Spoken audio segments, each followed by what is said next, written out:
तमिलनाडु के छोटे से गांव में एक इंसान रहता था। अपनी ज़रूरतों के लिए, नौकरी के लिए उसने दिल्ली में माइग्रेट कर लिया, अपना गांव छोड़ के, और वो दिल्ली जैसे बड़े शहर में आ गया। वहाँ आके बस गया। उसने छोटी मोटी नौकरी कर ली एक फैक्ट्री में, वहीं इज्जत से सम्मान से काम करता था। 2 वक्त की रोज़ी चलती रहती थी और वो ज़िंदगी में खुश था। उसके साथ उसकी माँ रहती थी। छोटा सा 1 कमरे का फ्लैट लिया हुआ था और दोनों माँ बेटे शांति से वहाँ जीवन व्यतीत करते थे। ज़्यादा पैसे की उनको लालसा नहीं थी, चाहत नहीं थी, और उसी में ही जो भी उनके पास लगा बंदा था उसी में खुश रहते थे। अब क्या हुआ, 2008 का रिसेशन आ गया। रिसेशन ने बड़े बड़ों को उड़ा दिया, बड़े बड़ों को हिला दिया, बड़ी बड़ी कंपनियां फेल हो गई। इसी के चलते उस इंसान की फैक्ट्री भी बंद पड़ गई।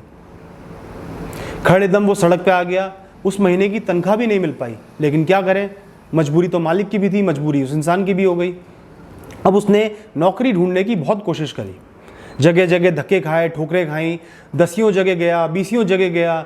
सब लोगों ने हाथ जोड़ के वहाँ से निकाल दिया, क्योंकि लोग पहले ही अपना काम नहीं चला पा रहे थे, पहले ही अपने वर्करों को तनख्वाह नहीं दे पा रहे थे, उसको कहाँ से रखते। हालांकि वो बहुत ही मेहनती इंसान था, तो भी उसको नौकरी कहीं नहीं मिल पाई। घर में राशन पानी तक का पैसा नहीं बचा और वो बिल्कुल मजबूर हो गया। गाँव भी जाके क्या करते, गाँव में कुछ नहीं बचा था। छोटा सा एक घर था, वो भी वो लोग बेच गए थे।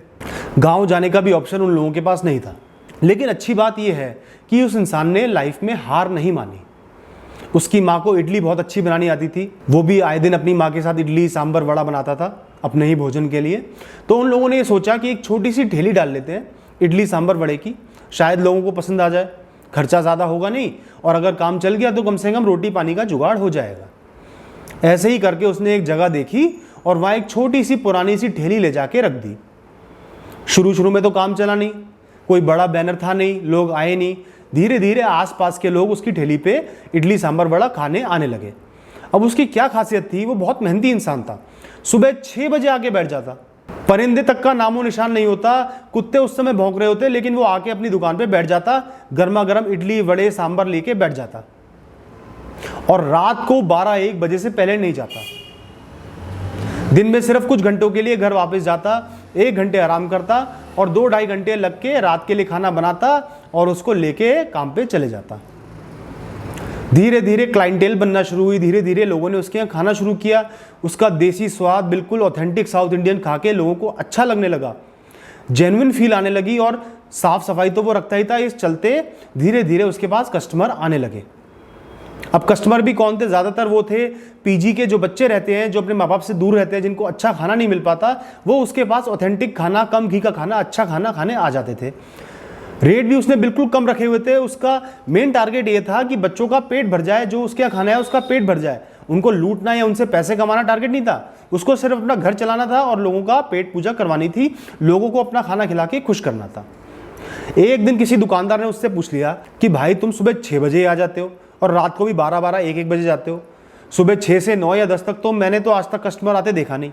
मुश्किल से 2 या 3 लोग आ जाते होंगे, वही रात को 10-11 बजे की बात है। 2 या 3 लोग कभी आ जाते होंगे, और उनके लिए तुम इतना समय क्यों बैठे रहते हो? क्या घर पे परिवार नहीं है? क्या आपको रेस्ट नहीं करना होता? उस इंसान ने यही जवाब दिया। उसने कहा कि मेरे भाई, सुबह 6 से 9 का जो टाइम होता है, आपको पता ही है, कोई भी ठेली, कोई भी रेस्टोरेंट, कोई भी खाने की जगह खुलती नहीं है। इतने सारे बच्चे हैं जो मेरे यहाँ से खाते हैं, जिनको सुबह पढ़ाई करनी होती है, जिनको सुबह काम पे जाना होता है, लेकिन उनको खाने का अच्छा भोजन नहीं मिल पाता।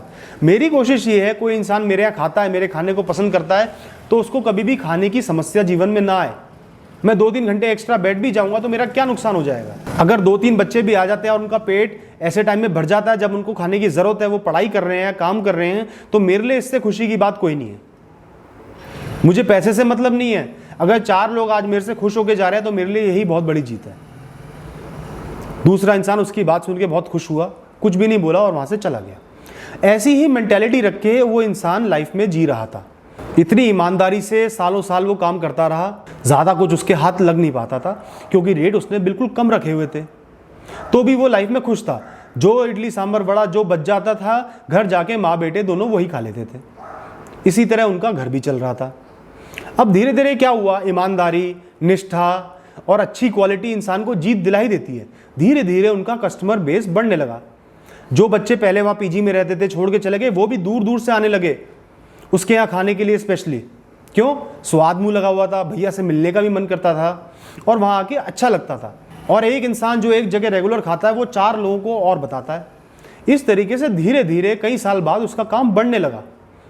मजबूरी में उसको 1-2 नौकर रखने पड़े। वो तो बड़ा मेहनती आदमी था, सारी मेहनत खुद करना चाहता था, लेकिन मजबूरी में उसको 1-2 आदमी रखने पड़े काम के लिए। धीरे धीरे उसको आसपास एक दुकान किराए पे लेनी पड़ी। वो अपनी खुशी से काम को नहीं बढ़ा रहा था, वक्त ने उसको मजबूर कर दिया कि भैया तुम्हें काम बढ़ाना पड़ेगा, तुम्हारे पास ज्यादा कस्टमर आ रहे हैं। काम बढ़ाने के बाद भी उसने अपने रेट नहीं बढ़ाए। उसकी हमेशा मंशा ये रहती थी कि जो भी उसके यहाँ से खाए उसका पेट भरे और उसका पैसा ज़्यादा ना खर्च हो, उसकी लुटाई ना हो। कोई इंसान उससे एक बार खाने के बाद दोबारा भी थोड़ा मांगता था तो वो फ्री में ही दे देता था।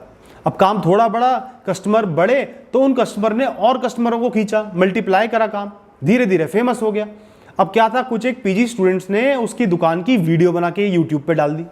और YouTube तो दोस्तों इतना फेमस प्लेटफॉर्म है, उसकी एक वीडियो चल गई और हजारों लोगों को उसके बारे में पता चल गया और कितने ही लोग स्पेशली उसके यहाँ खाने आने लगे। जो भी उसके यहाँ आके खाता क्वालिटी से, साफ सफाई से और उसके बिहेवियर से खुश होके ही जाता, तो दोबारा भी आता।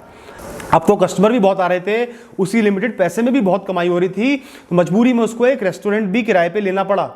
अब आप देखो, उस इंसान ने एक ठेली से शुरुआत की थी। ठेली भी क्या, उस इंसान के पास रोटी खाने को पैसा नहीं था और आज उसे एक रेस्टोरेंट लेना पड़ा। रेस्टोरेंट में भी काम उसका बढ़ता रहा, क्वालिटी तो उसकी चली गई थी, फेमस वो हो ही गया था। धीरे धीरे इतना काम बढ़ गया कि अपना रेस्टोरेंट खरीद लिया, एक छोटा घर बना लिया, गाड़ियां ले ली, जीवन में खुशहाली आ गई। इस तरीके से वो इंसान जमीन से उठ के और आसमान में पहुंच गया। अपनी जिंदगी को उसने बदल डाला। अब ये कहानी किसी एक इंसान की नहीं है, ये बहुत ही जनरल सी कहानी है। और आपको ऐसे अगर आप ढंग से अपनी ज़िंदगी में ढूंढोगे तो इस लेवल के, इस टाइप के कहीं एक इंसान मिल जाएंगे। ज़्यादा नहीं होंगे, 10 में से एक ही होगा, लेकिन ऐसे इंसान, मेहनतवान, निष्ठावान, दूसरों को ना लूटने वाले, दूसरों की कदर करने वाले ऐसे इंसान आपको मिल जाएंगे। एकदम से ऐसा आदमी आगे नहीं बढ़ पाता, सालों लग जाते हैं, लेकिन जब वो आगे बढ़ते हैं ना तो पूरी दुनिया उनके पीछे पीछे चलती है और सब उनकी इज्जत करते हैं। इस कहानी का मॉरल यही है, मेहनत से, निष्ठा से, लगन से काम करो और जो भी काम कर रहे हो वो अच्छे से करो।